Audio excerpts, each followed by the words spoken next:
We are live on YouTube and UGTV. Can I get a sound check from somebody on the 5th floor conference room, please? Mariah, sound check. Never fails.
Good evening, good evening.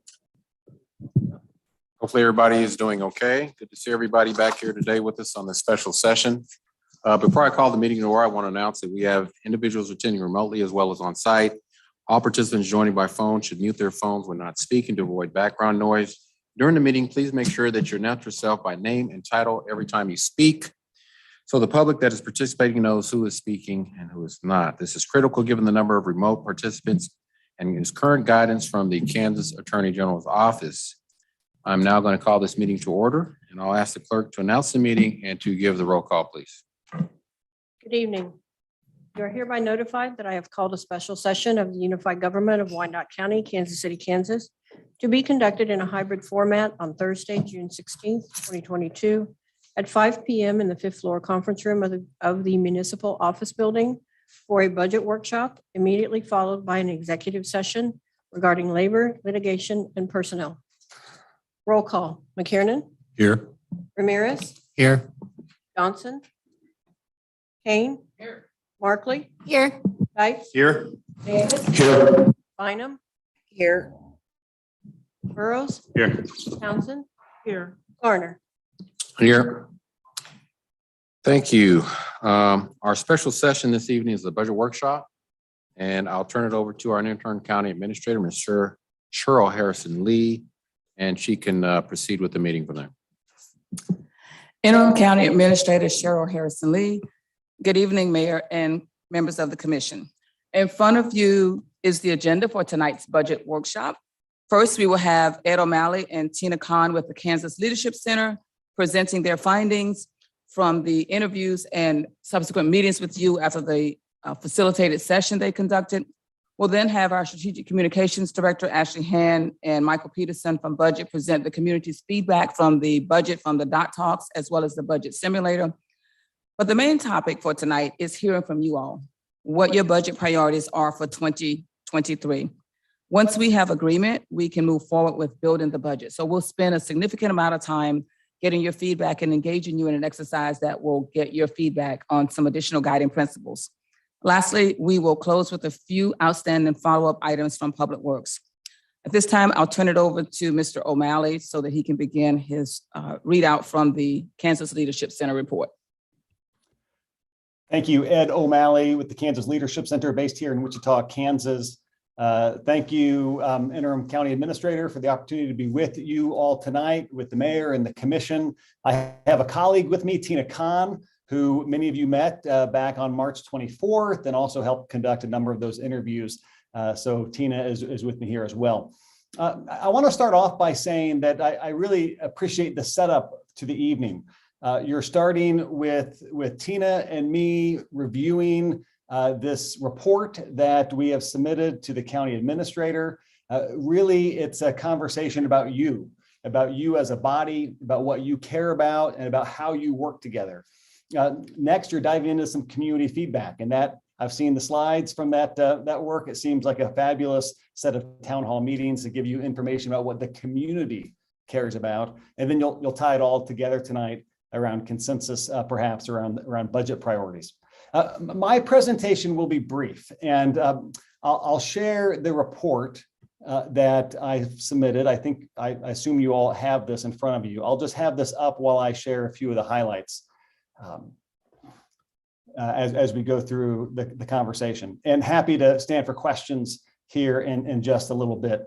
Just want to remind you about the background on what we were asked to do. In the original concept paper that we proposed to the county administrator, there were 3 engagements that we were suggesting. The objectives of these 3 engagements are highlighted there on the screen: to create a shared understanding among all the key internal stakeholders of the most important challenges facing the unified government. Number 2, clarity around the technical and adaptive work needed for progress. Ownership throughout the government about these challenges and aspirations. And then number 4, increased capacity of all the different key stakeholders needed to help move these things forward. So those objectives are the objectives of the 3 overall suggested engagements. Tonight, we're just here to talk about the first engagement. And I just want to scroll down just a little further here. This part highlighted in bold is what we were asked to do specifically in this first engagement.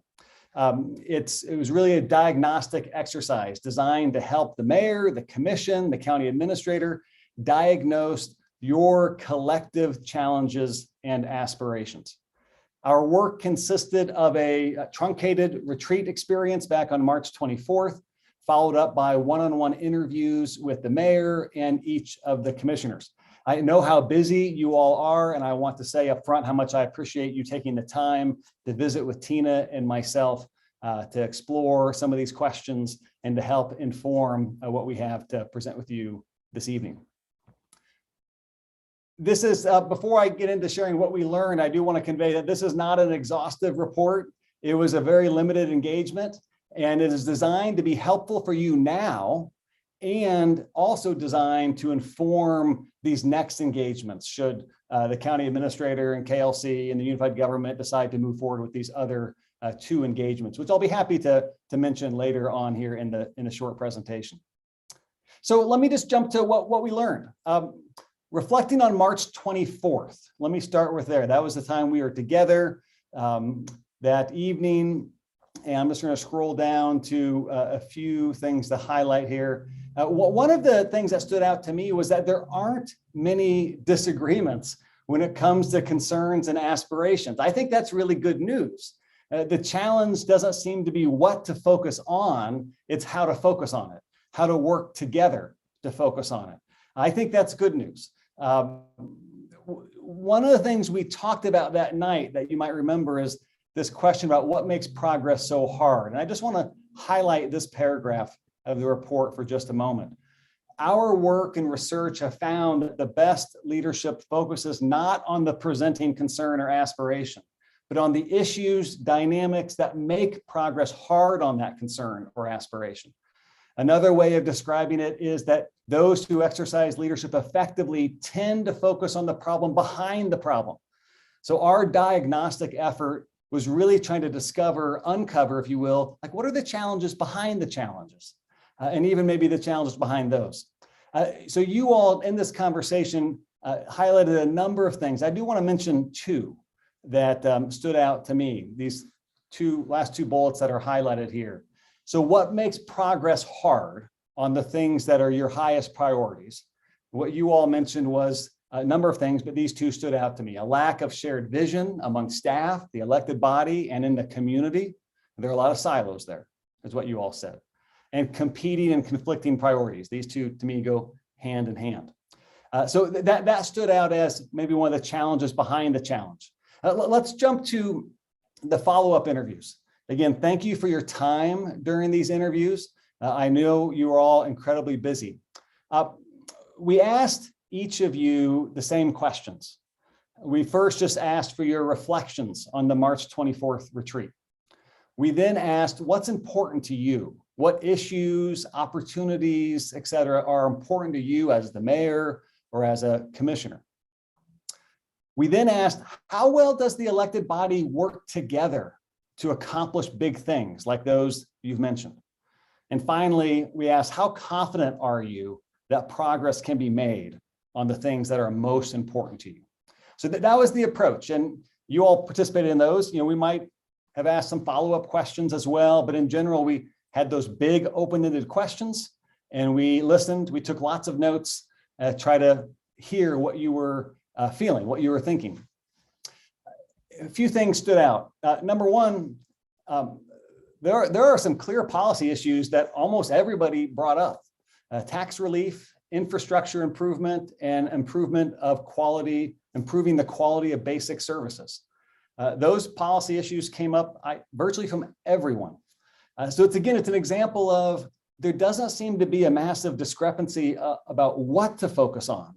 The question is how to focus on it and how to work together to discern exactly how to improve those different policy areas that each of you spoke to in one way or another. But what stood out to us the most was that there were a lot of other comments that actually got talked about more in those conversations. And I want to highlight some of those for you. Again, this is just a brief presentation. Happy to stand for questions here in just a moment.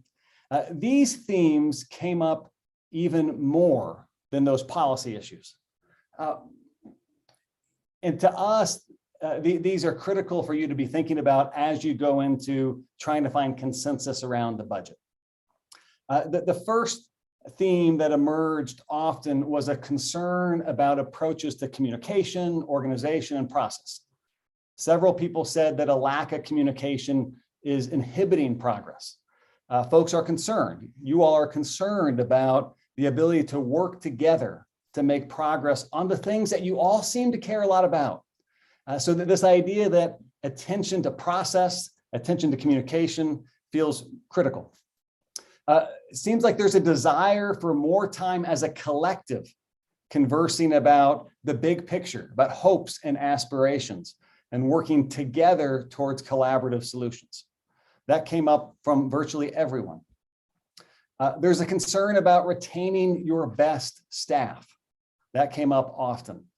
And also many felt the need for the mayor and the commissioners to get back into communities and listen more. And perhaps that has been happening certainly with the town halls that have happened recently that I know you'll hear more about here soon to come. But those themes emerged often in these conversations. Just a few more thoughts here. The two of you mentioned specifically the charter review process that I know is underway. It wasn't really within our purview to study the charter, review the charter, make any recommendations related to the charter. But we were left wondering if some of the challenges of organization and process work might connect to that charter itself. A couple of you wondered that, and we just want to make sure we noted that with you this evening. I think the final takeaway that I would offer is this final paragraph here. I think what we experienced at the retreat and the themes that emerge from the discussion suggest to us that unless a healthier process is created among you, unless you discover ways of engaging more effectively, healthier together, it'll be very challenging to make substantive progress on the things each of you care so much about, things such as tax relief, infrastructure, and improvements to public services. The way in which you try to engage together to work those issues has a significant impact on whether or not you'll make the substantive progress that each of you desire. That was the main takeaway from the conversations on my end and on Tina's end. A few concluding thoughts. One, thank you for the opportunity to engage with you. Thank you for the opportunity to work with you. We appreciate the public service you offer to such an important community in our state. Our other proposed engagements, should they happen, are really designed to help build the capacity of people, you and others throughout the unified government, to exercise leadership to create healthier processes, to engage better with one another. If it works out that it makes sense for us to continue these engagements, we are honored to do so and wish you the best of luck as you put together the upcoming budget. County Administrator, I'm happy to stand for question. Mayor, happy to stand for questions or comments that Tina and or I would be happy to respond to.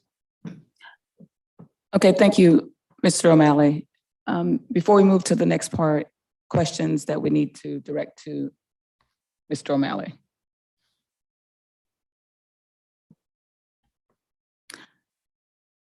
Okay, thank you very much for your assistance, you and Tina both, for facilitating the work session, as well as the interviews and the readout on today. You're welcome. Take care. Okay, All right. so the next phase of this evening is we will have an overview of the dot talks as well as the budget simulator, and I will turn it over to Ashley to begin that conversation. Good evening, Mayor and Commissioners. My name is Michael Peterson. I'm the Assistant Budget Manager for the Unified Government of Wyandotte County. We're excited to bring you tonight a consolidated report on the 2023 community input that we've received through a variety of channels that we'll go through. Through the last several years, the Budget Office has tried to enhance our community engagement and community education processes through social media and several new pilot initiatives. And that's what we're going to give you a summary of tonight. And Ashley is going to go ahead and get us started. Excellent. Thank you so much. My name is Ashley Hand. I'm the Director of Strategic Communications. Today, we're going to walk you through a little bit of the work that we've been doing over many months to consolidate many different streams of data that we have as inputs in terms of what the community would like to see us do and prioritize and where their greatest needs are. So really what we wanted to do is experiment a little bit. Not everything was going to be perfect right out of the gate. We wanted to test new methods. We wanted to try new channels, and we wanted to offer more options to our community to weigh in. So they didn't have to necessarily come down to the municipal building to attend a budget hearing or fill out a survey, but they could engage with us in varying capacity. So today we're going to share some of those learnings and what we anticipate we'll see for the next round of outreach. So as Michael mentioned, we have really tried to expand upon the channels that we can look to as an organization when it comes to understanding community input. And that's really important to the county administrator's UG Forward initiative, where we're really trying to collaborate and identify new parties and partners in the work that we do. And so that's really something that's important for that collaboration and the effective transformation that we hope to see as a result of that. So we expanded on the work that had been done. And I think it's really important to note that in addition to asking for community input, we really worked with the budget team, who did an excellent job to develop video explainers on how to access our budget information online, how to participate in the budget simulator tool, as well as to provide general information about how our budget works, because we often run into confusion among our community about what is a city function, what is a county function, and how does that affect me? So I'm going to turn it back over to you. So in our report that we created, we did identify several key areas of focus that we tried to narrow down on, just because we can't look at everything. So the themes that we found going through the different methods of engagement were on just community services. So some examples of that would be like parks and recreation, transit services, aging services, public safety, which is one of the largest components of our budget, revenue and growth, which includes our tax base as well as economic development and community development type initiatives, and then public works and infrastructure, which the two larger categories of infrastructure that are in our budget are in public works and as well as parks and recreation. So parks and recreation is also part of that category as well. And so I think one thing to note, and I think thank you to Mr. O'Malley for setting us up so well, is that we recognize that with all the inputs that we have, it's very difficult to really get to the root of the issue. But what we did see is that there are quite a few conflicting priorities. So this example is from the Community Development Survey that basically highlighted multiple things as top priorities, which makes it very difficult to understand where do we start. The other thing that we are being very sensitive to and trying to redefine this process of engagement is to avoid things like survey fatigue by not going back and asking the same question of our community over and over again, but leveraging the data and insights that we have available to us. And then the final note is that, as we heard with the community survey feedback at the end of April, the pandemic has had a sizable impact on our community. People are still feeling it, and there is a lot of work to be done to help people kind of get back on their feet in a post-pandemic world. So finally, I just want to share, it's a smattering of success. I think we know that the community survey has integrity behind it by the way that it is designed with its sample to be reflective of our entire community. But we tried new things like the dot talks, going out to the west side of the county, the middle of the county, and the east side of the county to engage people to have a conversation about what they'd like to see. We did a lot of work on social media, both in engagement as well as education, to talk to people about what is happening and why their participation in this process is important. And I think really interestingly was the new use of the budget simulator tool, where we received about 127 responses. But because of the kind of nature of the tool, where you are kind of forced to balance the budget within the application, we got some really great feedback that people spent a lot of time providing their input. So I think one thing just to note is we were very fortunate to have a Vista in the budget team this year, which gave us the capacity that we needed so desperately to make this outreach possible. And I think, as you see in the feedback that we will cover for you, there are definitely more opportunities to increase and improve that type of engagement and outreach. So starting with our first focus area is community services. So number one, continue to be a top priority is street conditions and our infrastructure quality. That is something that we continue to hear in our community survey, and it comes up among all stakeholders across the board. We even heard it on Wednesday when we hosted a similar discussion with our department directors and division leadership across the UG, that is one of the biggest tools we think in terms of a key to our economic development, growth, and sustainability is having good infrastructure in our community that we can be proud of and will attract the type of business and economic activity that we're excited to see. There was definitely a lot of requests and pushes for more services. So even with us trying to figure out how to be more efficient and tighten our belts, a lot of people felt very strongly that they want to maintain or even expand the level of service that we're able to provide them, particularly when it comes to community services.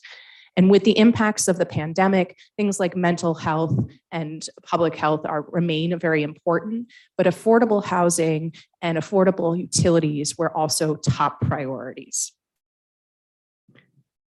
So to try to help kind of distill all of the information that we gleaned, we wanted to kind of provide you with a couple of top insights, as well as some of the specific recommendations that came from the community on how to respond.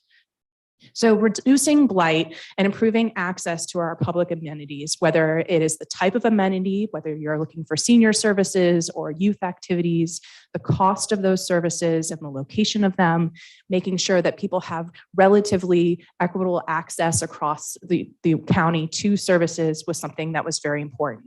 And I think one thing that came up in multiple channels was the need to build on our capacity to bring in volunteers to support us in that work.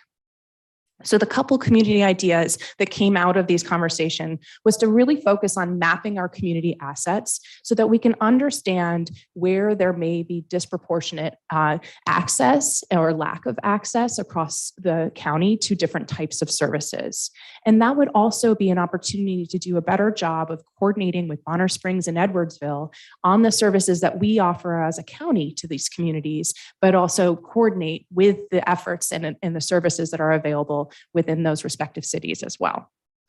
So again, we did hear a big call for increased and improved services. There wasn't a lot of very concrete recommendations in terms of how we get there beyond some general cuts and recommendations that we will cover for you shortly, but also finding those efficiencies. And I think a lot of people were asking us to kind of continue to look at how can we be more streamlined to continue to provide better services.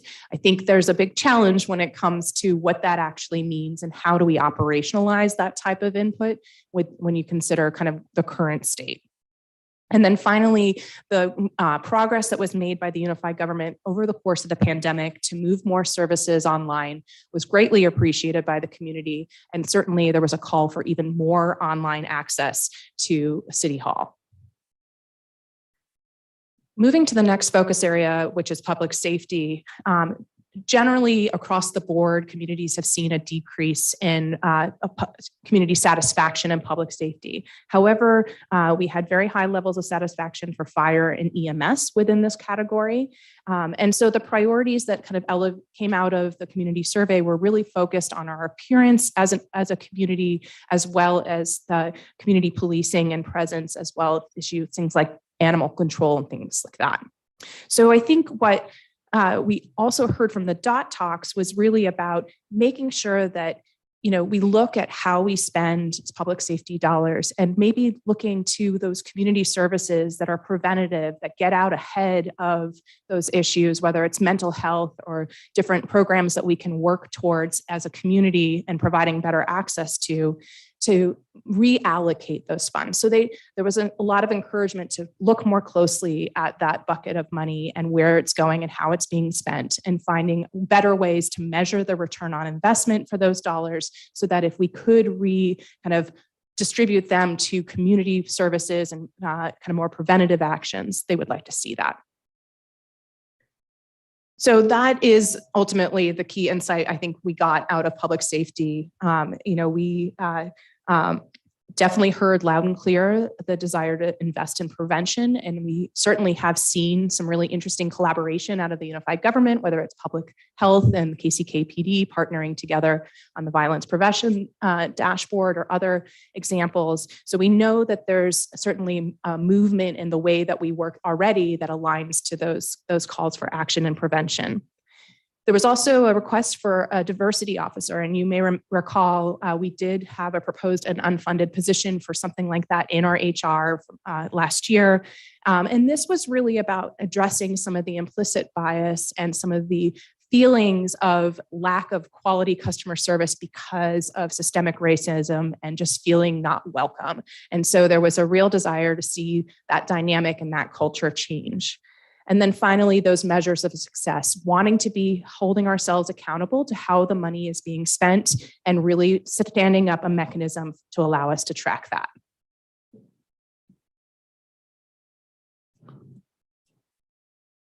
So I'm going to, excuse me, I'm going to go through the insights we received on revenue and growth. So overall,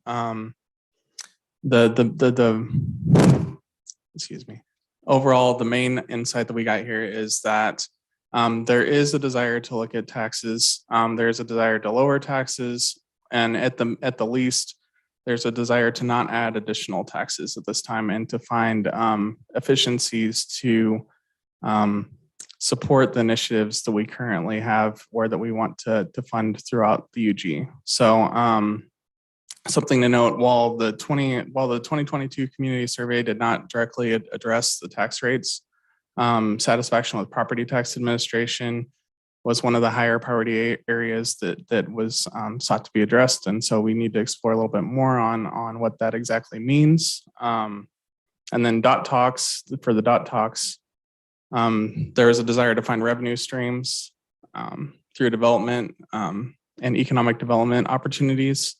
And overall, through the budget simulator and the dot talks, there was much more conversation and emphasis put on pilot reduction and sales tax reduction as opposed to property tax reduction. Some of the comments that we received were that property tax reduction only impacts homeowners, and a reduction in pilot or sales taxes would be beneficial to everybody in the community. As far as our community comparisons go, we did do some significant work on comparing our mill rates for both the city and the county in our larger presentation, just to kind of go through the packet that was received, just some insights that we found that were notable. KCK is either mid or low on both the amount of money that we're levying per capita as well as by our land area. Interestingly, we found that we are one of the least dense cities of the first class cities in the state of Kansas. We're comparable to Coffeyville, Kansas, and like Newton. I mean, there's a significant number of towns that are above us. So that presents significant challenges for us on maintaining urban level services, providing the services levels that are desired by the community for infrastructure, for public service or public safety response times, for access to community services. So that's one of the challenges we see on the city side. On the county side, it's actually the opposite, which is interesting. We're actually the second most dense county among the first class cities in the state of Kansas. So we have a much lower tax burden per capita than other cities in the state, as well as a much higher level of income that we're generating, revenue that we're generating by our land area, which allows us to better support county services and better provide those services to the community. So, and that's all. We definitely encourage you to look at the fuller handout that we provided. Yeah, so Michael mentioned this is the full report. It is available on our website at wicokck.org/UG forward as well. And it does include all of the backup data and additional analysis that we pulled into this presentation this evening.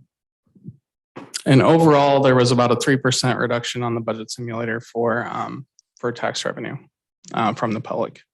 So as far as revenues and growth, there is a strong desire to build local opportunity by supporting small businesses and securing clear community benefits from all development. There's a strong desire for small local developers to have the same benefits as larger out-of-town developers, and to address perceived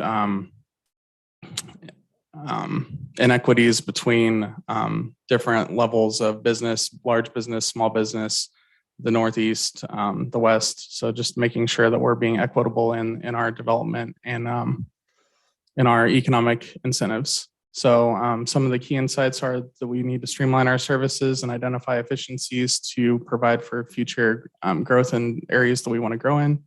Again, adding capacity to our services through volunteer programs, and then looking at the ability to provide satellite services to other parts of the community.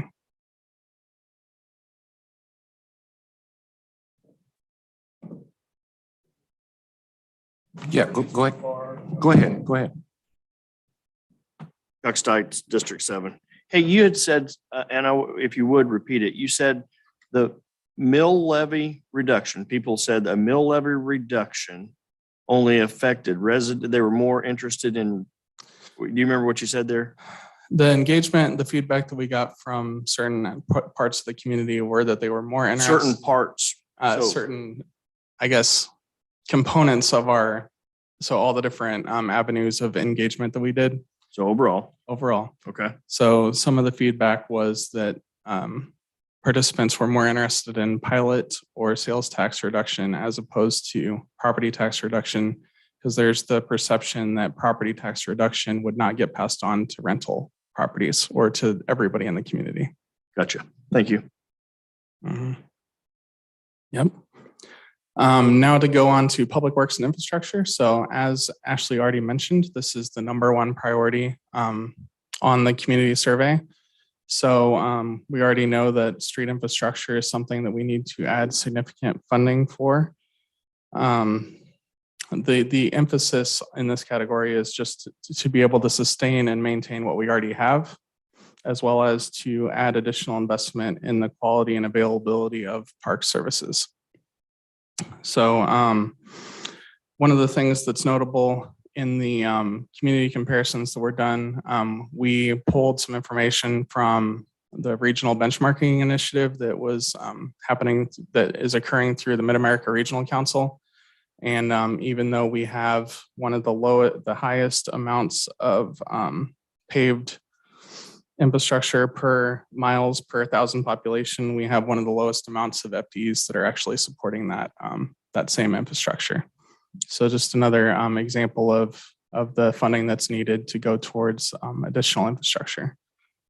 And then, yep, go for it. And then to address beyond what we've already talked about with our actual street infrastructure. So the second, one of the primary ways that was recommended that we could actually impact this in the short term was to address the quality and the appearance and maintenance of our community. So the insight is, in addition to addressing decades of a deferred maintenance, we need to work on enforcing our codes and increasing community-wide access to our amenities. So some of the ways that we can immediately impact this area would be to addressing code enforcement, making sure that we have adequate maintenance and equitable maintenance and appearance across the community, expediting the land bank process to get development occurring across the community, and then rethinking development incentives to try to work on further improving the community. So we heard loud and clear through the feedback that, there is a desire to see more quality services, but there was also an appreciation and an understanding, and the community survey told us, as well as many of the in-person engagements, that investing in our staff to help with their ability to identify efficiencies and improve service delivery is something that was important and well acknowledged across the board. And I think one thing that is really important to us as part of UG Forward is to ensure that this input is not kind of a moment in time, but that we continue to track the type of feedback that we get. We propose looking at changing the budget schedule when it comes to when we start outreach and starting it sooner, because it is part of a much larger conversation, and engaging our departments and our community together is also another great opportunity. So we're very excited by the things that we were able to kind of pull out and learn from throughout the course of these last several months. And I think you'll see that we'll continue to push on this and hope to create tools to allow us to report back to the community on how we took their input and their priorities and applied them to the 2023 budget and beyond. I'll turn it back to you. Interim County Administrator Cheryl Harrison Lee, thank you for the very thorough presentation. Before we continue, any questions? I have a comment. And I hope I'm not the only one, but I've got a bunch of people that don't have computers. So how do they know about the budget? How do they know where they could reach out to somebody and say, hey, I'd like to take that survey? So we did a bunch of types of outreach. We had very little budget for marketing, but we did try to do our best to kind of print things and get things out into community centers. We had 3 dot talks that were in-person meetings. We also mentioned it at several of our commission meetings to try to encourage and promote participation. The reality is that the team of outreach is pretty much at this table right now. And we are also doing everything else. So we are very eager to explore ways to put more out there. We just didn't have the time or the bandwidth at this point. I don't think a small card that go out to the entire community costs that much to say, hey, we're having a meeting here, we're having a meeting there. It costs about $16,000 to $20,000. And we did do things like we have our bill inserts, BPU bills, where we have variable text. We promoted all of the dot talk engagements for several months in your BPU bills, which are the paper bills that come to your house. So we tried channels that we didn't have available to us in the past, tested new tools, and we'll continue to expand on that engagement offering and tools that we use across the board. Do we not know how the age of the people that lives in those homes? The answer is you bet. So I would think that somebody who's over 65 and you narrow it down to people over 65. And the reason I say that is I know you got an answer. You don't have enough people. It costs too much money. But I'm telling you, when I see these seniors, and they say, well, I didn't know about that. And I try to say, hey, call down here. The girls will give you some guidance. But sometimes money, maybe it costs $6,000, maybe it costs $10,000. Do you want input from everybody or just input from the people you sent the stuff to? Yeah, I think we do want input from everybody. And I think the community survey is intended to be a good sample of our community, which is why it's weighted the most. But I would say that in order for us to do that level of engagement, it just takes we need more partnership from the community to help us get out there, because we have our channels, but they are limited to the people that are accessing those channels. You and I are never going to agree on this. There's a way to get it done. So. Okay. Commissioner Townsend. Commissioner Davis. Oh, Bynum has her. Sorry, Commissioner Bynum. Thank you, Mayor. I am curious if we know right now the percentages of homeownership versus rental in our community. I have the feeling that one or more of us knows that. My guess is that it's We about could get it. I don't know 70%. off the top of my head, but it's available. Yeah, I certainly can understand the pilot reduction desire for renters. I completely understand that, but I really think homeownership is a much higher percentage, and therefore I wouldn't want to turn away from some level of mill levy reduction. Thanks. Commissioner Davis. Thank you, Mayor. Are we done as far as the presenting goes, or is there more that we still need to do? Interim County Administrator Cheryl Harrison Lee, yes. Okay. And so I'll the wait then. question, go ahead. The question before you today is, now that you've had an opportunity to hear from the feedback we've been able to gather, what would you like to see prioritized in our budget? And as we continue to move through this process, one of the things that we will have the ability to do, Commissioner Kane, is continue to reach out. We will be having the budget hearing as well. So we'll have an opportunity to continue to reach out to those residents that might be challenged because they don't have access to the appropriate technology. So we can continue to do that as well. So at this time, just as a brief recap, we've heard from Mr. O'Malley as he interviewed commission members that the themes that resonated were tax relief, infrastructure, improving the quality of life with basic services, looking at talent retention, and then having more community listening sessions, and then collaboration with the governing body. We heard from the presentation from staff, from the community input, a desire to look at community services in terms of blight removal, access to public amenities, looking at public safety in terms of a return on our investment and measures of success, as well as prevention. In terms of revenue growth, looking at efficiencies, small business development, streamlining our services, lowering taxes, the pilot, reducing incentives. And then from public works and infrastructure, looking at deferred maintenance, codes, and capital improvements. What I'd like to gather from you this evening, and I'll again repeat what we talked about at the retreat. Budget development is a three-legged stool. It is staff, it is the governing body, it's the community. When we pull those together, what we are looking for this evening, as you've heard from the community, and we've heard from the interviews that Mr. O'Malley had, is what are those areas that you'd like us to build this budget and focus on? We've talked about guiding principles at the last workshop. We'd like to have some of the things that you would like to see as guiding principles. Does it include mill reduction? Would you like to see options for 1, 2? Does it consider keeping the mill as it is? would you like for us to look at a pilot reduction or leave it the way it is? We'd like to start to build it with your feedback. Your feedback's really an important part of this process. And so I'm going to ask Ashley to do some virtual note-taking here as we gather your ideas and thoughts.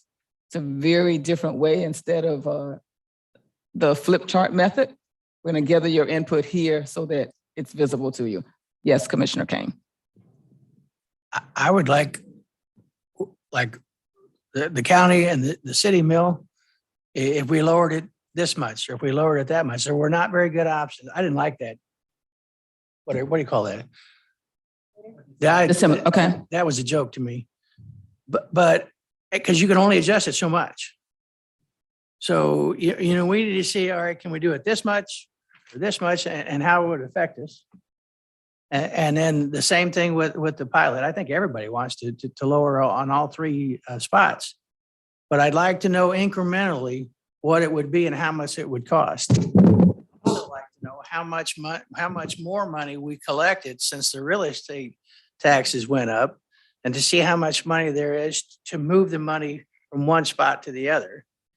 Because I absolutely oppose revenue neutral, but I believe that we have an opportunity to lower it in all three levels. I just don't want to lower it a whole bunch because I'm one of the few that was here that lowered it a couple. And then the next year we had to raise it back up. So, and if you think lowering it's hard, raising it back up's a lot worse. So, and this needs to be a start. Start here. And then next year we go at it again, you know, but I don't think we can just drop it all down to one level and say, here we are, and then put ourselves in a hole that we can't dig ourselves out. So one thing that I want to call your attention to, and that's some good feedback, is if we reduce every 0.5% that we reduce the pilot, we're looking at $1.5 million to the city general fund. So should we consider 0.5% for your first alternative, or would you like for us to consider 1%? Because that translates to what we would consider. That's exactly what Ally and I talked about. Okay. And then when you look at the meal reduction, it's 1 meal is 1.4 for the city and 1.6 for the county. And so I'd like to kind of stop there and get some feedback on what do we model? There are a lot of ways to model this, and there's really not a science to it. It's a policy decision for you all. Commissioner Ramirez. Thank you, Commissioner Ramirez, District 3. I agree with the Commissioner Kane and dropping it by that 0.5 percentage points, because I will say in the budget simulator, and this was it was not just the pilot or the mill levy changes, but the whole thing, it from 0 to 5%, in actuality, in reality, we would never do that. Right. We would look at it incrementally. And so I think it was hard for me to figure out how to do that, but that simulator, just because of that major shift from 0 to 5% or whatever we're at, and reduce it by 5% or increase it by 5%. But I do agree going that incremental, looking at it. Let's see what the 0.5 percentage looks like. If that looks good, let's have a discussion and see if there's temperature for another one. Okay. But I want that continuous conversation. Okay, thank you. Commissioner Markley. So the stickies that are already up here look suspiciously like the notes that I sent to Allie. Is that a coincidence? We did get some feedback from commissioners to start with. We heard some things also this week after meeting with the commissioner of some other ideas that we would like to put out. So thank you for your previous feedback. And well, I would say I agree, I agree with these. Shockingly enough, I agree with the 0.5% on the pilot. I'm fine with leaving the mill constant, but I think if we're going to consider a mill decrease, we should be looking at the county side of the budget based on what I'm seeing. So I would just note that seems like the more likely place where that money could come from and where we could do a mill reduction. And then, yeah, stormwater, yes. Needs-based CMIP, yes. Employee retention plan, yes. The shifting of the funds is something that Kathleen and I discussed sort of on the side that I thought was a good idea. And then I think we as a commission have all discussed increasing park funding and so, yeah, I agree with that. Feel like that. Okay, at the expense of Commissioner Stites, please. Stites District 7. So I thought we had that number that Commissioner Kane was asking. At our evaluation, it was at around $13 million is what we were bringing in additional.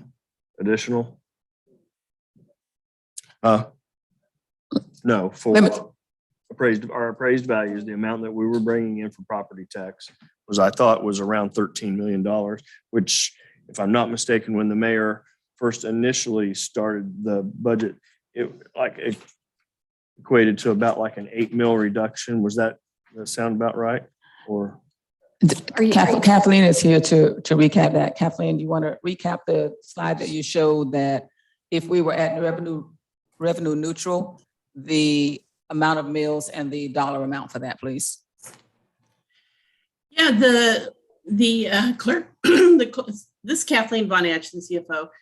The clerk certified the final assessed value. And so based on that, the city general fund is going to receive $3.8 million in additional property tax revenue.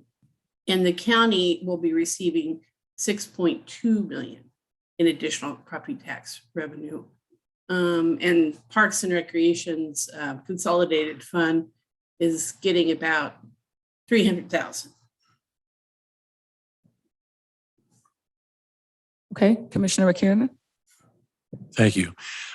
I absolutely want to reduce as much as possible or limit the increase as much as possible. Everybody points out that the amount they're paying in property tax has gone up. It absolutely has, but so have the cost of goods and services and the personnel that we require to provide all of these services that people want. And ultimately, it's going to come down to a balance between what level of service do we want to provide and how much are we willing to pay to get that or close to that level of service. That's what it's going to come down to in the end. What do we want to do positively in this community? Commissioner Markley. I just wanted to say one thing that wasn't on the note, just because I want to make it clear.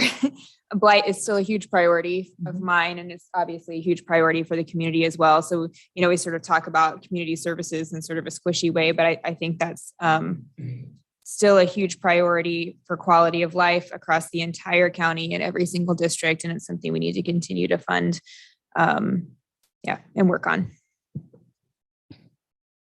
Commissioner Davis. Thank you, Commissioner Davis, District 8. I think this exercise would be a little bit more effective if we were given less options. And the only reason why I say that is because I think just kind of looking through the dot talks and all the work that has been done, I think our community has given us some clear parameters of where we need to start. I don't think we have to necessarily start from zero every time.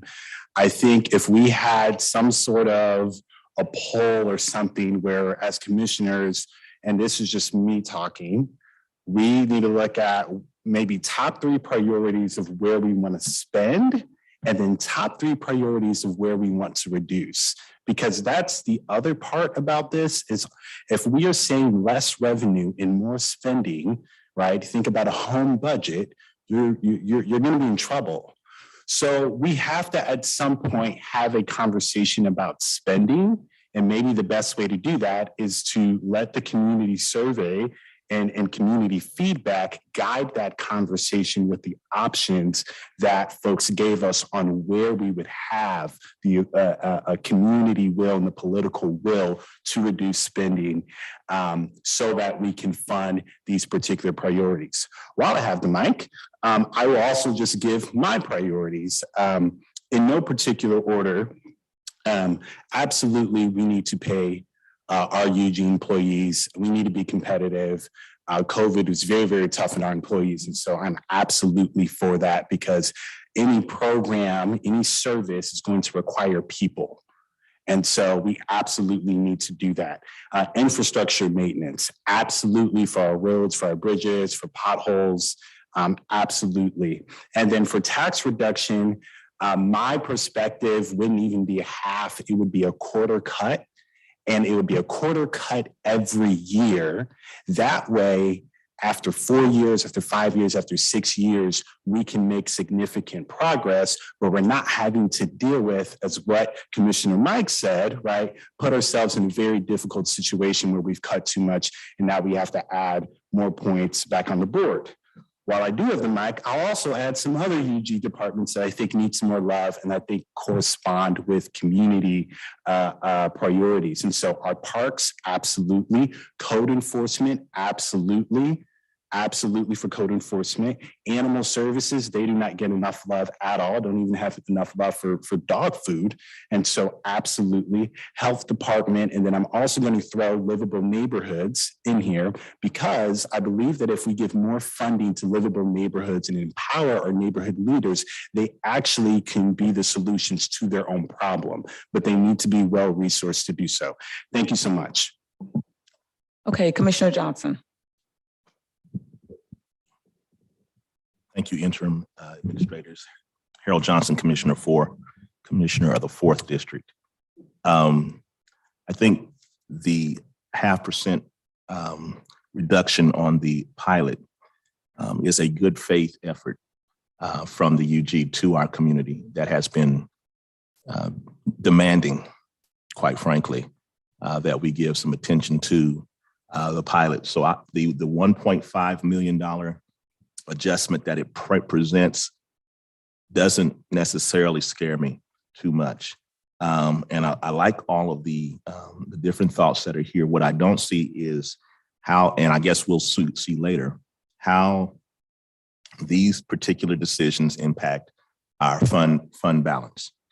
And where are we at the end of the day with our fund balance? Because I'm continuing to keep an eye on that number. That number plays a big role in the bond rating that we receive, which impacts our tax holders as well. And so I don't want to get too close to the bone for trying to get all of these things here. I do want parks. I'm at that point now. I totally agree. It is an economic development need. And I like a lot of the things that are saying, and I don't have a problem in signing off on them, just as long as we don't cut too deep into the fund balance and keep that balance healthy. I'm so pleased to see how we navigated COVID, because we thought it was going to be a whole lot worse than it was. And we were able to make it through. Our fund balance was there for us, and in times when we need it. You just never know when the next time will come, and you need those funds. In addition to the point that I've made previously, that impacts our bond rating, which is could be improved, could stand some improvement, quite frankly, and that affects our borrowing rates that are paid by our community. So thank you for that. Thank you, Commissioner Townsend. On deck, Commissioner Kane. Commissioner Townsend. Oh, thank you. I thought you put me on deck. No, on deck, Commissioner Kane. Thank you, Madam Administrator. Couple of things. I think the community survey that was done has already given us our marching orders, in my opinion. In District 1, and in a lot of them, same thing: infrastructure, blight reduction, code enforcement. So with respect to cutting any of the resources financially that come in, either pilot or the mill rate, yeah, I would want to do that. But what I think we need to do first, because many of us around this table as commissioners have already been through a decrease in the last 8 years, and that decrease in the mill rate did not yield the reduction in the amount of money paid by our taxpayers, because this body is not the only body that weighs into what the taxes paid are like. So it would be devastating to this body, to this organization, who are responsible for infrastructure getting done, blight reduction getting done, code enforcement being met, that we have less money to do that with. I would be in favor of, or would like to see a prioritization of what we spend the current funds we have on to get the desired goals stated in the community survey met. Let's do that. As Commissioner Johnson has already brought forward the issue of the fact that we were in pretty good situation when a pandemic that no one foresaw showed up on our door. Started in China, and within 6 months, it was in Wyandotte County. And also keeping in mind our bond rating. Should we, instead of reducing the mill rate right now, look at delving into some of those funds? I don't know, but I think what our constituents are calling us to do is move forward on what they've already told us are priorities. And a lot of us have already said that tonight. Specifically with the money we have, let's look at what we can do to achieve those ends. Have conversations, if that's what it takes, with the other taxing entities who have increased the mill rate by their input. It wasn't this body within the last 8 years, and go from there. Okay. Thank you. Commissioner Kane? Thank On you, deck, Commissioner Ramirez. No, Commissioner Kane. I'm gonna say it, but Christian should take the credit. For the people out there, 46% of your taxes come from the unified government. The rest are from the taxing entity that Gail's talking about. So when people blame us, we're not the only ones to blame. And I wish you would call those other folks to say, hey, get on them as much as you're getting on us, because they're more responsible for it than we are. And there are a couple of things I think. And during the pandemic, you have to remember that the governor came to Kansas City, Kansas, because we had the best setup at Kmart than any other place around the state. And our health department did a fantastic job on that. And they never get enough credit.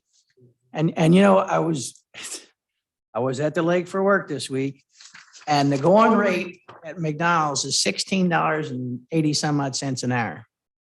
And we have some of our employees, we're not paying that much. You know, and that's why it's important that we came up with something where we can have some folks work from home, some can't. But, you know, we need to make some adjustments, and we need to make it where we need to retain our people, because we're not paying anything compared to some of the surrounding municipalities. So, and then as far as the pilot goes, I think we should see something at like 0.25, 0.3, 0.4, you know, and the same thing with the pilot. Let's see what these increments, how much it would cost us. And then we need to hear, I think, from some of the staff heads to say, if we got this much money, we could do that. Because I don't think we can make a decision until they tell us what they need. And we've done that in the past. So I would encourage us to get them involved with this process. Okay. Commissioner Ramirez, yes. Thank you, Administrator. So my top, I get priorities overall. I think we should. Number one, I think all of us are going to say it and agree. Increase our infrastructure spending. It's a resounding yes, not only from this body, but from our community and our community survey. We know Jeff and his team have constantly come up to us and told us the infrastructure crisis that is coming before us. And so I think we need to increase our infrastructure spending into what we can. The second, going to what Commissioner Kane, investment in our personnel. He has said on multiple occasions, we need to be a better employer to our employees. A lot of our employees work hard every day to provide services to our community. As the employer, we need to reflect their sacrifice to their community, and that's investing in them. And then other one is investment in growth in all of our disinvested communities, not just bits and pieces of here and there. We need to do all of it together, strategic, widespread investment, because there's continued growth around our communities, but there's the Northeast, Armourdale, Argentine, where no community should be when's my turn. It should be we work together to make that investment and that growth. So I would like that be a priority as well. More investment in our disinvested communities. And then of course, what we've been talking about, strategic and common sense tax relief. I agree with on the property, the mill levy side, the 25.25% reduction every year. Mhm. And then it's, again, strategic. We need to be careful with what we do. Mhm. The community has said they want more from us. They want more services. They want more parks funding. They want better streets, roads, sidewalks. Let's do that while also being able to provide that tax relief to them. And another one, going to Commissioner Townsend, to reach out to our other taxing jurisdictions. We're not the only one. And I know when we started this budget process, a lot of us had the same sentiment, and we asked that we reach out to other jurisdictions. It had been said that those conversations had started, but we have not received any update or anything about those conversations. So I would like to know if those conversations are continuing to be had, because we as the unified government, as the governing body, are keep getting the heat for property tax relief or just tax relief in general, when again, only 46% of your tax dollar comes to us. The other 54, KCK, CC, USD 500, the library system, those are all the other taxing jurisdictions, the state, that also have and take your tax dollar. Thank you. Okay, Commissioner Bynum, and on deck, Commissioner McKiernan. Thank you. Commissioner Bynum at Large District 1. I want to reiterate the need for increased funding for public works. They've very explicitly told us what they need. We need to take steps to move them in that direction. I want to support funding for animal services. And I want to see the increment on the various levels of reduction for both pilot and the mill levy. Thank you. Okay. McKiernan District 2, this is going to be a little bit redundant, but I'm just going to put it on the record. If I go back to the community survey, maintenance of city streets, of course, is the #1 priority for people in my district. Maybe what Public Works could give us, and if you've already given this to me and I just haven't understood it, maybe you can give it to me again, but do we have like a good, better, best option? Do we have incremental approach that we could take? Maybe not funding at 100% level in the first year, but at a meaningful level next year with other levels to come. I don't know. That's something that we can talk about, but I absolutely support increased spending for the maintenance of our infrastructure. That is the foundation, the bedrock that we have built our city on top of. #2 in my district is code enforcement. And maybe from the NRC, the same question. Is there a good, better, best option for increasing our ability to encourage our citizens to play by the rules that we as a community have established for how you maintain your properties? Frankly, I am just fed up that we have to chase people and spend taxpayers' money cleaning up after people who willfully walk away from their responsibility as property owners in this community. We've just in my district in the last couple of days traded a lot of emails about cleaning up after people who just don't respond. They don't care. So do we have ways that we can, through resolution or ordinance or law, do that.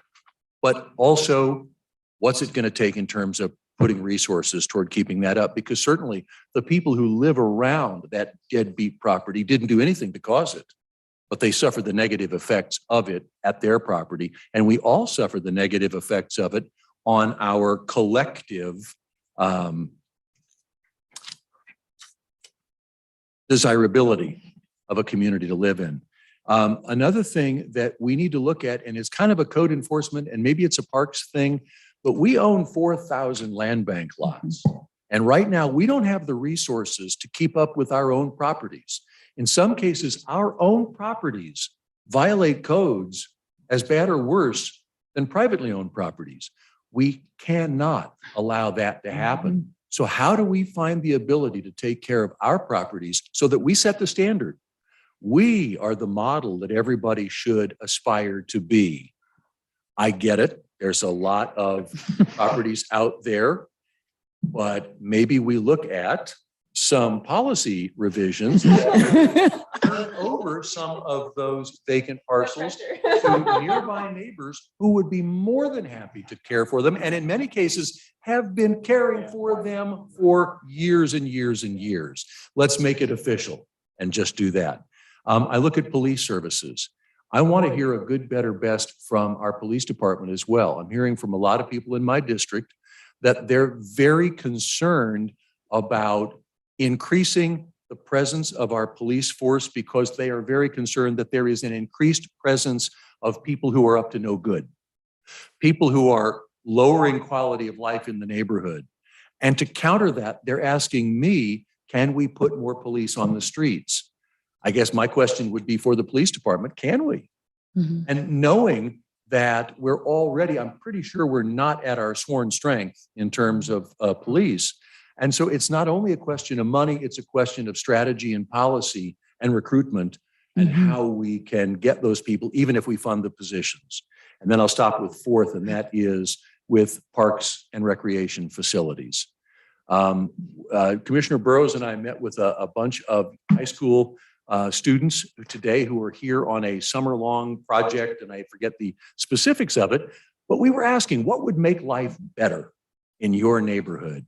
And one young lady said, well, frankly, if you fix the streets and if you had a pool in my neighborhood, infrastructure maintenance and parks and recreation facilities. It was the first thing she went to.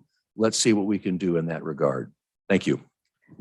Okay, thank you. Fantastic feedback. We have one other thing we want to do, which is kind of drill down to priorities with dot dollars. Commissioner Stites. Stites, District 7. I don't think, Commissioner McKiernan, we've been at staff at the police department at full staff in 40 years. I think you'd be astounded to know the actual number that we're down of police officers. The mayor probably could give a pretty good number knowing where we're at, but it's dozens and dozens. Commissioner Davis. Well, I'm not done. So on this, I go back to this mill reduction and this embarrassment of thinking that we're going to reduce our pilot by, or our mill or our county mill by a quarter. They just told us we're going to bring in $8 million more. And we're going to reduce it by $750,000. In 2015, 2016, and 2017, I think it was when I went back to look at my notes, when the city reduced the mill levy 2, 2, and 2, the county didn't get a dime reduction. Thank you. Didn't see it. Bonner Springs and Edwardsville didn't see any reduction. None. They're also in this county. We have to do more for the county side of this budget and that reducing the tax burden on the county side. If we had looked at, if I had looked at that 2015, 16, and 17, and it said 2, 2, 2 on the city side and 2, 2, 2 on the county side, I'd have felt a lot better about it, but it didn't. It just said the city. And those folks out in Bonner Springs, that pilot reduction doesn't do a thing for them. Not at all. there's more folks in this city or this county than just Kansas City, Kansas, and this city mill levy. So I'm for doing something more on the county side. Thank you. Real quick. Arkin Piper. Okay. Real quick, Kathleen, because I think we had some conversations on this. If at some point during this conversation, you can actually give us an update on what some of the other taxing jurisdictions are doing, that's going to be very helpful. We need to be very, very loud about that, so our community knows. Absolutely underscore what Commissioner Townsend said, because we're only talking about 46%. If you live in KCK, 23% of your property tax bill if you do not live in KCK. And so that's also important. I'll also say, I think an incremental approach for not only a city and county tax reduction, but also BPU would also be good. And so maybe instead of doing 0.5, maybe we do 0.1.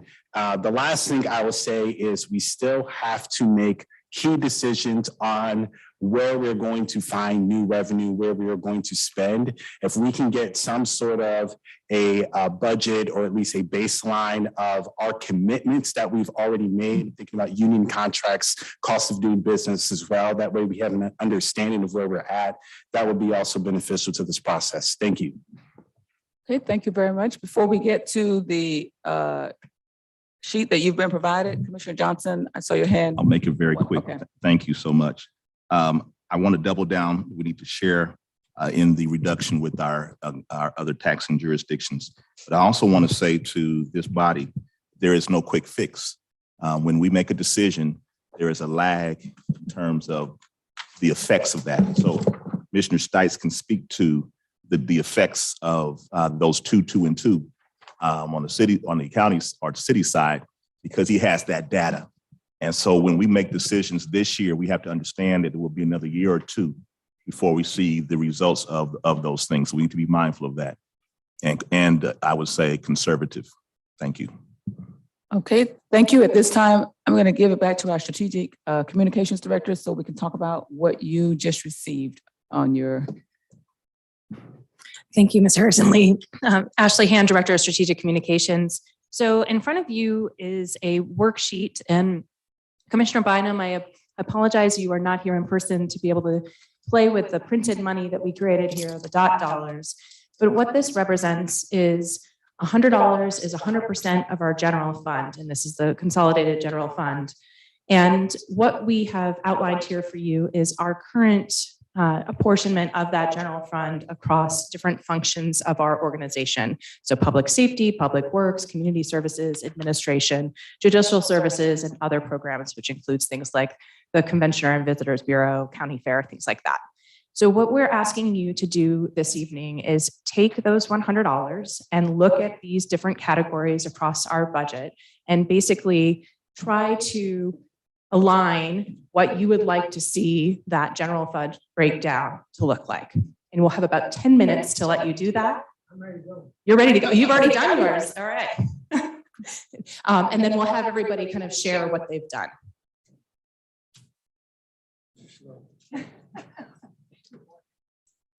I'll just right back. I'm going to go through this.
have everyone who's completed, so we just kind of want to we've got everyone's numbers recorded here, correct, Ashley, before we move forward?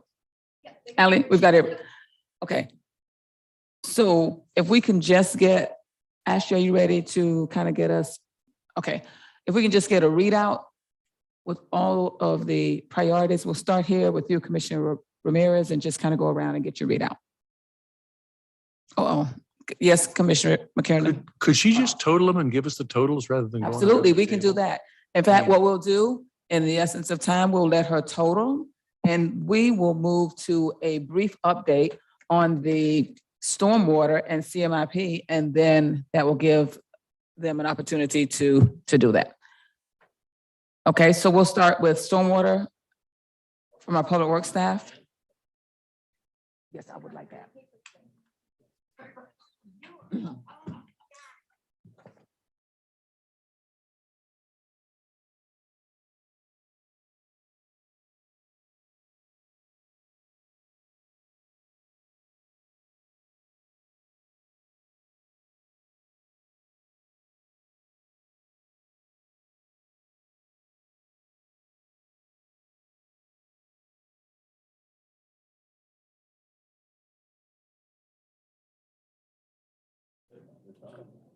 Okay, we want to give just a brief update. We've had several conversations on stormwater. Would like to have just kind of a 5-minute recap. One of the things that we were asked to do is look at kind of a faith-based component. And so we would like to just give you a quick update on that faith-based discount. Public Works. Troy Shaw, County Engineer. We will make this quick as promised. We are here to talk about the faith-based discount for stormwater. I'm going to turn it over to Sarah Schaefer to talk about that, and then we'll ask one question at the end, and that'll be it. Show the slides. So the faith-based discount, we ran a example, which is on the screen. There's approximately 360 eligible example properties in Kansas City, Kansas that would meet this faith-based discount of a church, of place of worship, charitable institution, religious living quarters and administration headquarters. Potentially over 6,000 parcels may be eligible for a not-for-profit discount. So that's where the narrowing down of the faith-based was made for the example. The discount will be 20% reduction of the actual impervious area, and that potential revenue loss from a discount would be from these particular 360 properties would be approximately $32,000 that would need to be reallocated via the rate.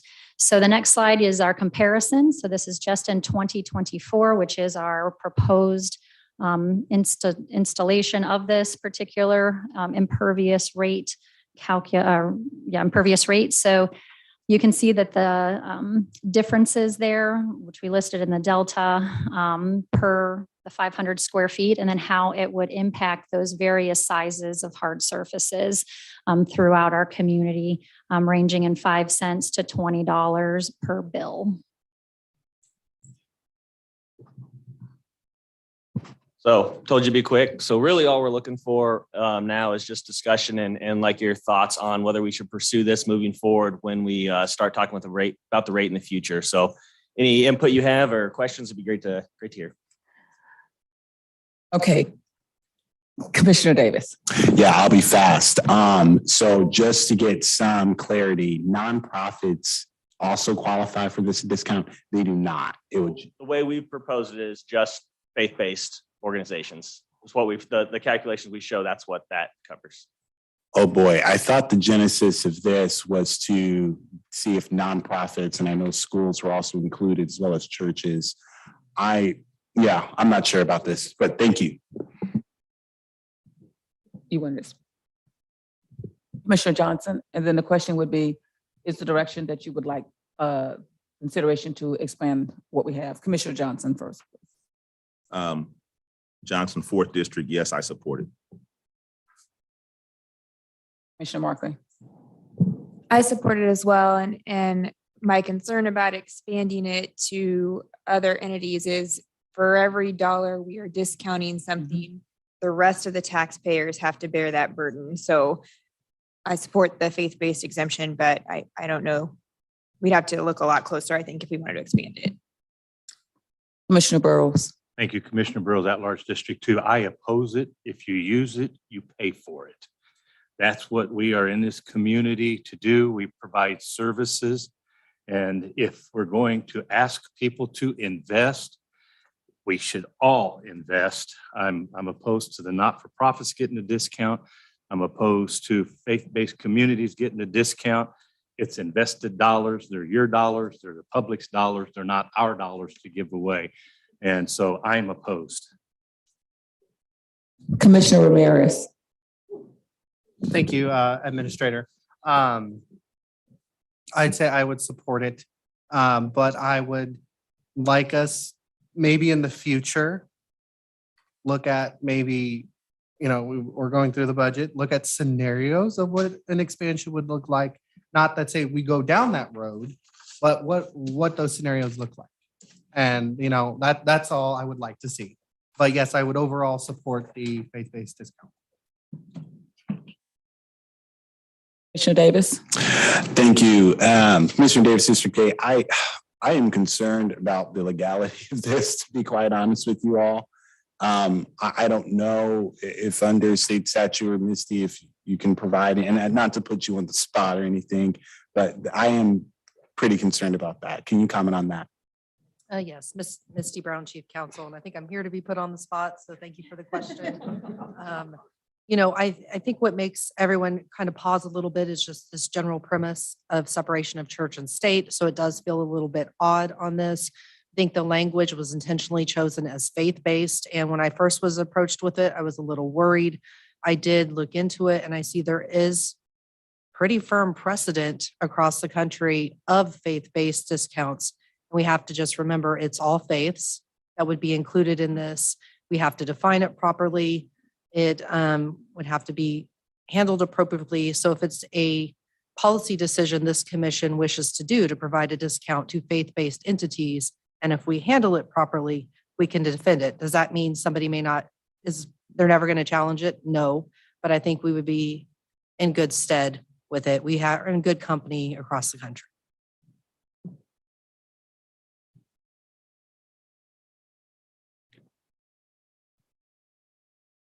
Okay, so would you like us to proceed as we build this budget with a faith-based consideration?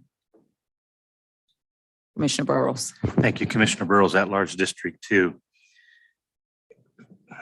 I guess we're doing a budget cut before we even realize how much money we have. And by providing, we have an opportunity to give discounts to those that have already invested in the infrastructure to can stop stormwater on their properties, the economic development aspect. We're going to be giving credit to those.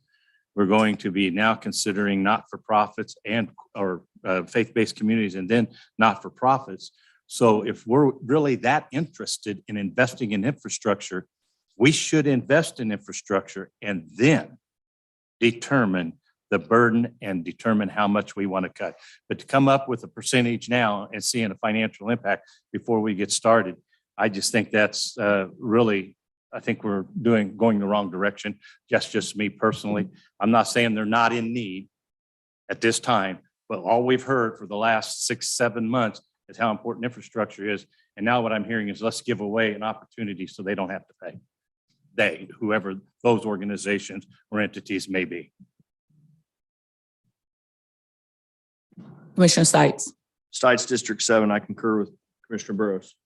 I think it should, we could look at it just like the incremental mill reduction has been presented to us. I think that this could be something that's looked at in 2 years after we find out what the impact is. And I agree. We're looking at giving a discount or a reduction before we know what we've already got in the bank. Commissioner Ramirez. Thank you, Administrator. I would support that. Instead, Commissioner Burrows brought up a good point and his very good argument for it. So I agree with Commissioner Stites is let's do what we need to do now. And then maybe year a year from, a year and a half from now, come back and revisit this issue about the stormwater, because we all know we just need to get stormwater out there now. We need stormwater dollars out there to fix what we need to get fixed.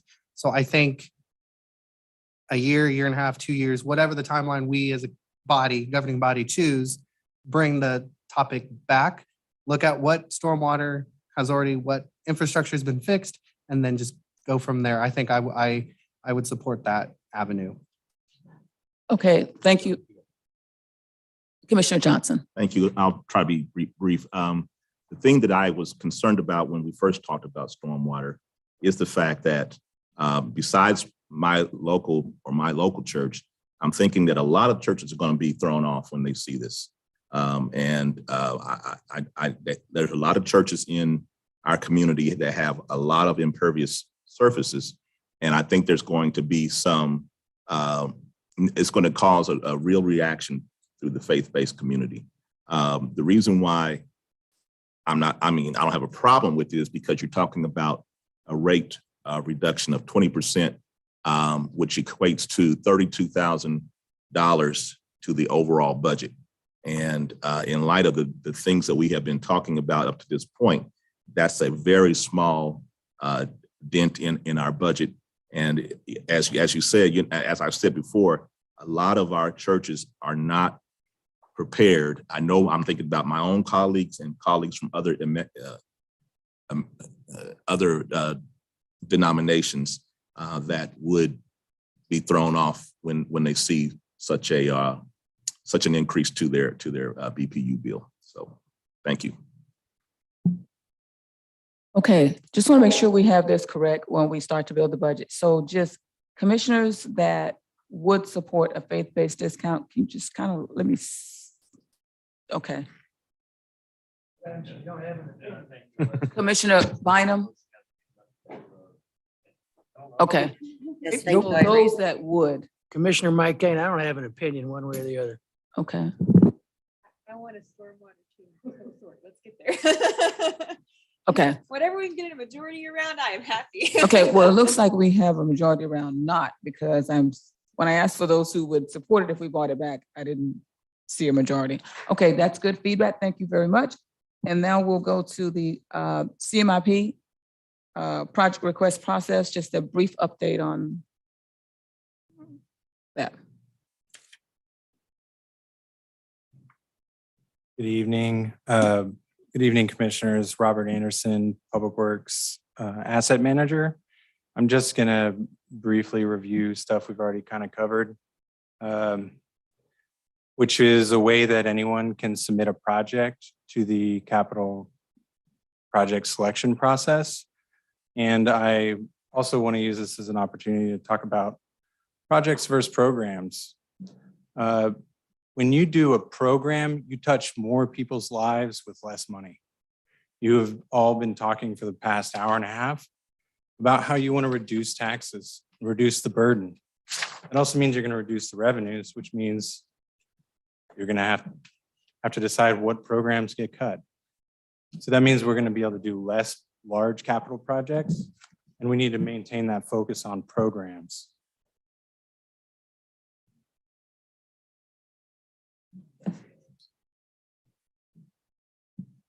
So I'm going to maps.wicokck.org/CMIP.html. That'll bring you to our CMIP web map. This CMIP web map also has a public submission portal for anyone, commissioners, staff, residents, business owners, anyone and everyone is welcome to submit a project intended for projects over $200,000 that exist inside the right-of-way. For some reference, for us to do a large capital project that costs us around $7 million a mile, to do just a mill and overlay, it's around $100,000 for a 2-lane road. So just think about that ratio when you talk about the $18.3 million that you allocate to the CMIP, which includes things like elevators, right? So if you want to do really large capital projects, you're going to encumber portions of that debt and take away from our ability to do these programs. it's always a give and take when you decide between programs and projects. So anyone and everyone can go to this website, submit a project, and I invite everyone to do that. And I'm here for questions around the process, which you can also follow on a separate tab on this webpage. Commissioner Davis.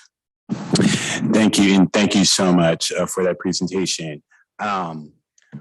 I think the question was answered earlier, but I just want to make sure folks are not able to use this process for like Parks and Rec or anything like that, correct?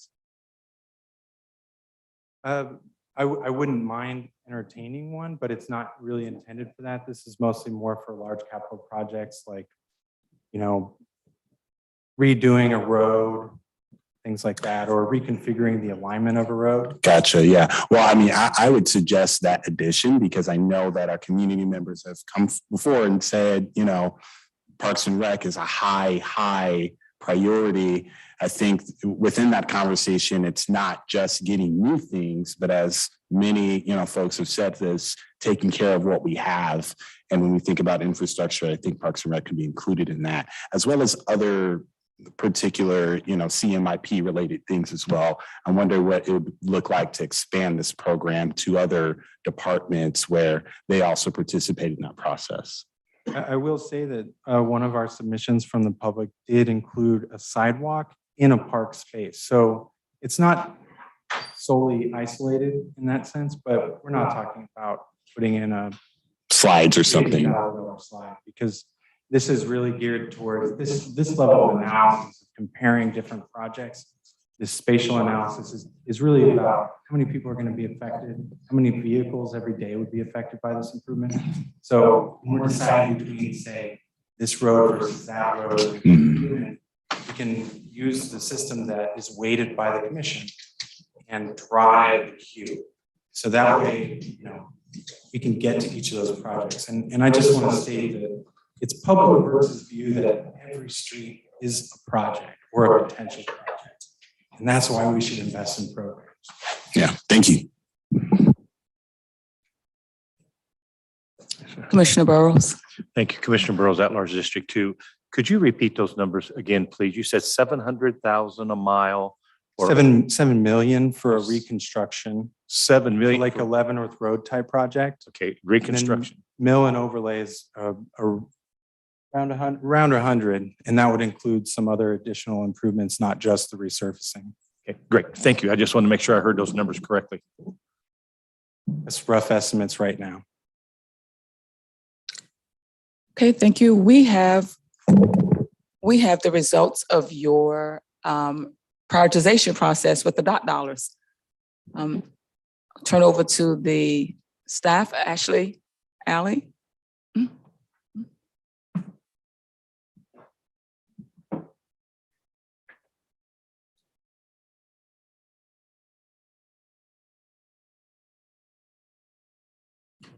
There we go. The clerk, would you mind just minimizing that window for me?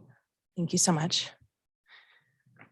So the numbers, Ashley Hand, Director of Strategic Communications, the boxes filled with yellow are proposed reductions versus red. I wasn't able to go fast enough to change the conditional formatting, but the red indicates increases in funding.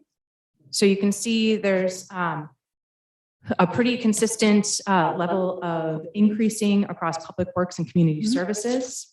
There's general proposed reductions across public safety. There is some reduction across administration, although there were several that maintained at the current level. And judicial services also saw some increases in funding. And then finally, the other programs, which was kind of a catch-all, did see a reduction in funding recommendations based on the kind of general consolidated general fund apportionment.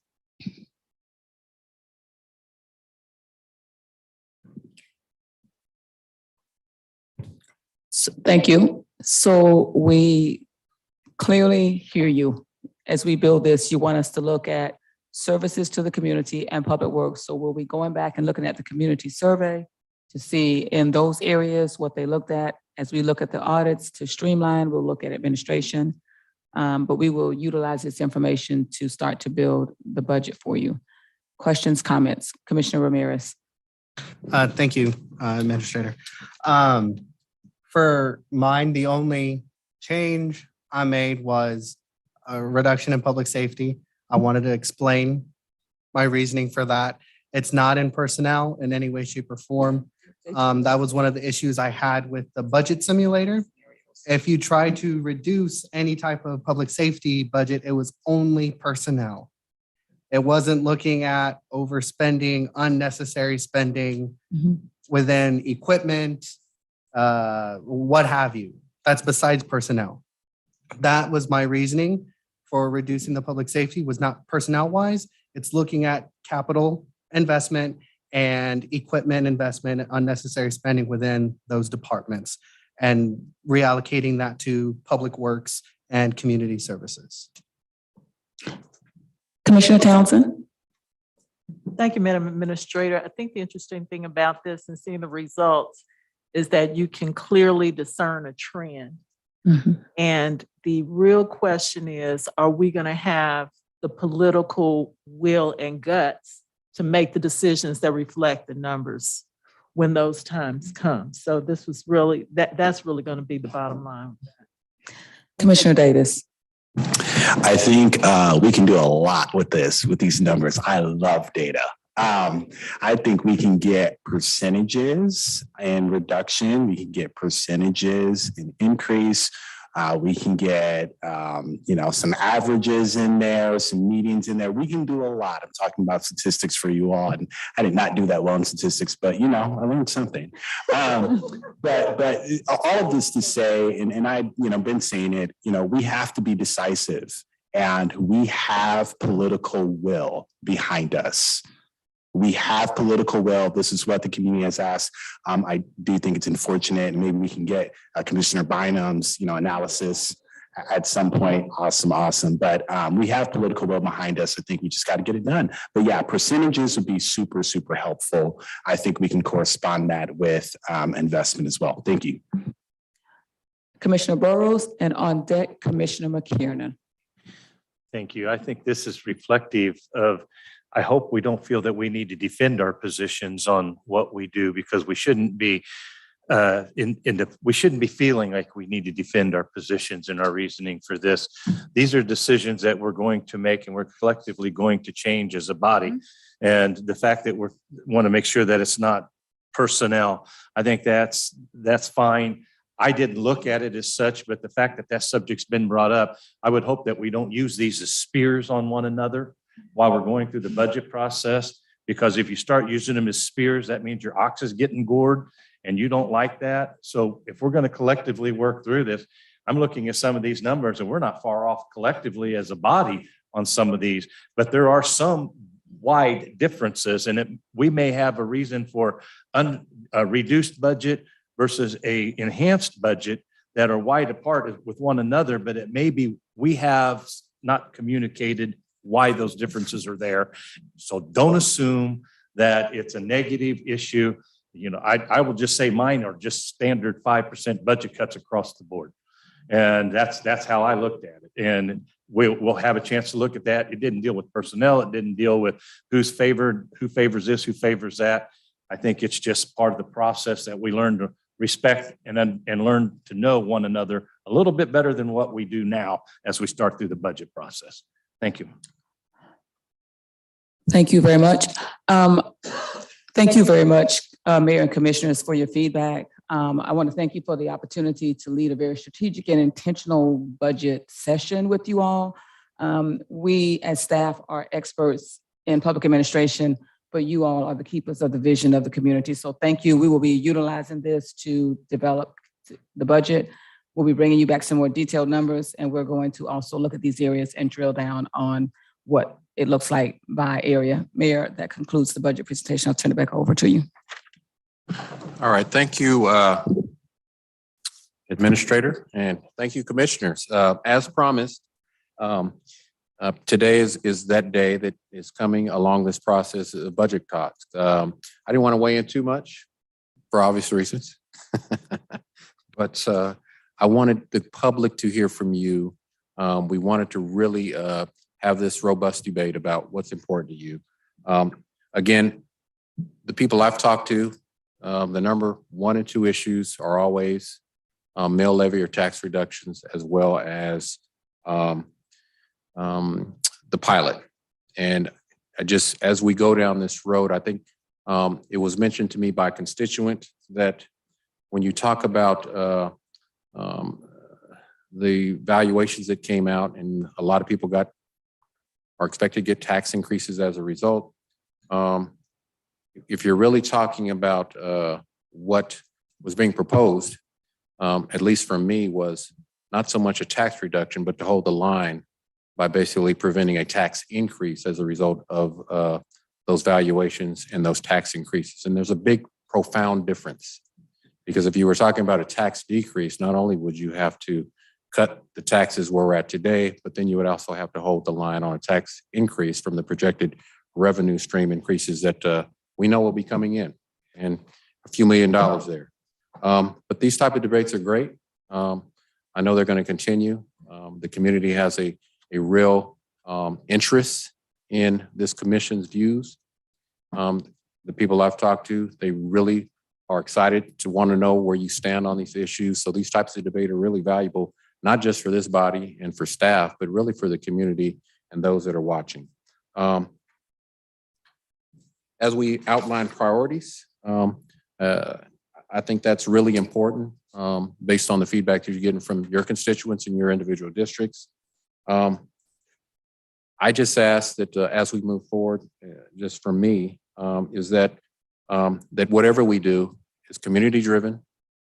We listen to our constituents and our residents. And what I've seen today is that this body is listening, that you be bold, that you be courageous, and that you do what is right for Wyandotte County moving forward, because we truly are at a crossroads when you talk about all the challenges that we have moving forward. So with that being said, thank you. Thank you, Administrator. Thank you, staff, for those presentations. Really well done. And right now, Thank you. we're going to conclude this portion of this. Mayor, can I just add one thing? Yes, go ahead. I just want to say a quick appreciation to all the staff that worked on this, from the interim administrator all the way down. We appreciate you. Oftentimes you all don't get the credit that you deserve, but you sure get all the other side of it. So I want to tell you all, good job. We appreciate this robust and how the information that you provided us with. Thank you. Thank you, Mayor. Appreciate it. No problem. Thank you. Are there any further comments or questions? All right. At this time, the commission will go into executive session for consultation with legal counsel regarding personnel matters. Do we have a motion? Yes. I move that the commission go into executive session until no later than 7:10 PM to allow the commission to discuss a confidential matter regarding employees, which are private personnel matters related to specific non-elected employees as permitted by the Kansas Open Meetings Act, and that staff designated by the county administrator be present to participate in the discussion, and that we return in open session at 7:10 PM here in the 5th floor conference room. Second. We have a motion and a second. Roll call, please. Roll call. McKiernan. Aye. Ramirez. Aye. Johnson. Aye. Kane. Markley. Aye. Stites. I think we should start timing. Commissioner Stites. Aye. Davis. Aye. Bynum. 17. Burrows. Aye. Townsend. Commissioner Townsend. Aye. Thank you. The vote is 9-0. The motion carries. Okay, we will reconvene at 7:10. Round one. Round one. Yeah. Somebody else has the other version. Yeah.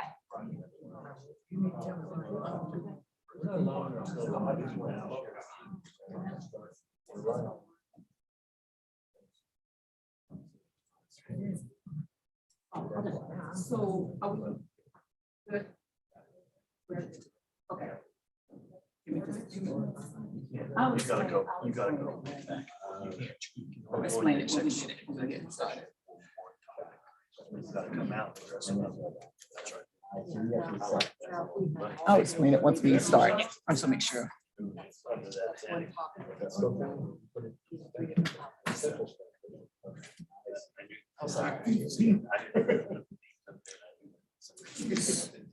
So if you want to turn it over to me, I'll explain. I think we're ready. Yeah. Okay, let them, yes. All right. Oh, Are we, wait. Hold up. Hold on, we're not quite ready.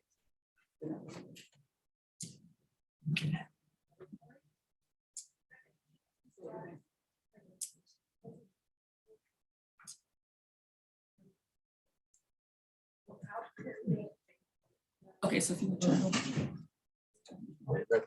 Yes, we are ready now. all right, we're ready, and I'll turn it over to our administrator.